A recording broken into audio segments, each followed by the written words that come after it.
माँ की सृष्टि है उसमें मानव का जन्म सबसे दुर्लभ है। और मानव का जन्म तो मिल भी जाए पर मानवत्व के गुण आना सबसे दुर्लभ है। क्योंकि बड़े भाग्य मानस तन पावा, सुर दुर्लभ सब ग्रंथ ने गावा।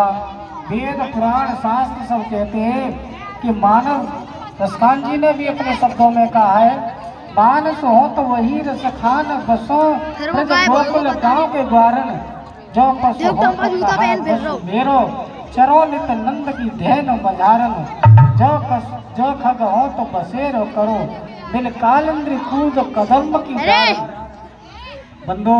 जो भी मानस, जो भी जूता उतारे व्यक्ति देवता इस मानव धर्म में, इस भारत भूमि में ही जन्म लेना चाहते हैं, कहीं नहीं जाना चाहते। जितने अवतार हुए, जितने मानव के, जितने परमात्मा के अवतार हुए इस भारत भूमि में हुए, ये देव भूमि में, ये सनातनियों की भूमि में है। बंदो, मनुष्य 3 प्रकार के होते हैं। मानव, दानव और देवता। आप लोग विचार करेंगे मानव किसे कहते हैं, मानव की प्रवृत्तियां क्या है, मानव के विचार क्या है, मानव के उद्गार क्या है। मानव के मन का ये है निवेरा, मेरा सो मेरा, तेरा सो तेरा, उसे मानव कहते हैं। जहाँ अपन तो नहीं है भैया, तुम्हारी वस्तु तुम्हारी, हमारी वस्तु से हमारी, वहाँ लड़ाई झगड़ा नहीं है, वो मानव है। और दानव किसे कहते हैं, दानव के मन का यह निवेरा, मेरा सो मेरा, तेरा भी मेरा। आप महाभारत की तरफ ध्यान दें, जब भगवान कृष्ण पांडवों के शांति दूत बन के गए, भगवान कृष्ण ने दुर्योधन से कहा, दुर्योधन पांडव आपके भाई हैं, उन्हें कुछ दे दो।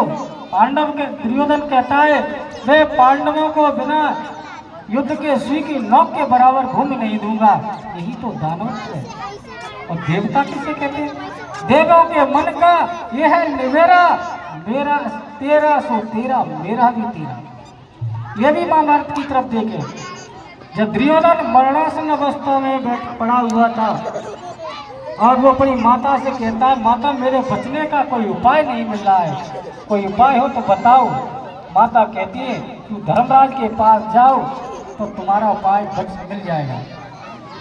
दुर्योधन धर्मराज के पास जाता है, कहता है, भैया मेरे बचने का उपाय बताओ। तो धर्मराज कहते हैं, तू अपनी माँ के पास नग्न अवस्था में चली जा, तेरी माता सती पतिव्रता है, तेरी माता नेत्र खोल के तुझे दर्शन दिख कर लेगी और तेरा शरीर तुझे कोई मारने वाला नहीं होगा। एक दुश्मन भी एक मोक्ष का राग काटे, बचने का मार्ग काटे, उसे देवता कहते। अपने अपने मन में विचार करना, हम कौन सी प्रवृत्ति के, कौन से उद्गार है हमारे अंदर। एक बार श्री सुखदेव जी महाराज राजा परीक्षित को कथा सुना रहे थे। उसी समय देवता लोग अमृत का कलश लेकर के पहुंचे। उन्होंने कहा, महाराज ये कथा रूपी अमृत हमें पिला दो और जो हमारा अमृत है वो राजा परीक्षित को पिला दो।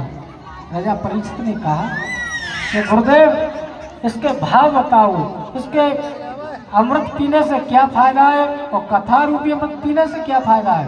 तो सुखदेव जी महाराज कहते हैं, देवताओं के अमृत से आप अमृत हो जाओगे, देवता बन जाओगे। पक्षीणे पुण्य मृत लोक विसंति, आपके पुण्य क्षीण होने के बाद पुनः जन्म पुनः मरणम पुनः जन्नी जठर सेनम, पुनः जन्म मरण के चक्कर में पड़ना पड़ेगा। और देवताओं का जो अमृत है न व्यास्ते सूर्य शाम को पावका यद गत्वा निवर्तन्ते तब धामम परमम मां। यदि आप श्रीमद् भागवत की कथा को सुनोगे मन लगा करके तो ये जहाँ सूर्य चंद्रमा नहीं पहुँच पाते, जिसे सायुज मुक्ति कहते हैं, वो मुक्ति आपको बिना भगवान कृपा के मिल जाएगी। एक छोटा सा दृष्टांत, एक सज्जन थे, एक स्वामी जी हमारे पूज्य भगवान कहा करते थे, एक कोई व्यक्ति था और वो अपने नगर से, जैसे अपना अहमदाबाद नगर है, ये हिम्मत नगर, यहाँ का एक सेठ था। तो सेठ वहाँ से घूमते हुए नगर के बाहर पहुँचा और उधर से जेलर साहब आ रहे थे। जेलर साहब ने कहा कि उनकी गाड़ी दोनों की रुकी।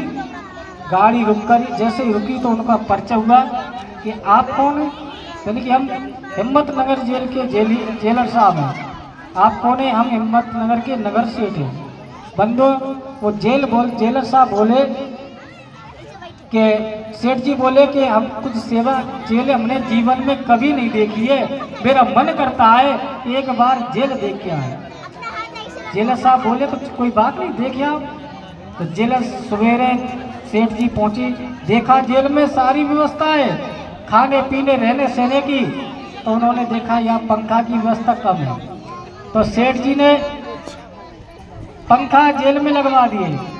और जैसे ही पंखा लगे और ये चर्चा उनसे बड़े सेठ ने सुनी, उन्होंने वो भी गए, उनसे भी वार्तालाप हुआ। उन्होंने भी कहा कि हम सेवा कर सकते हैं।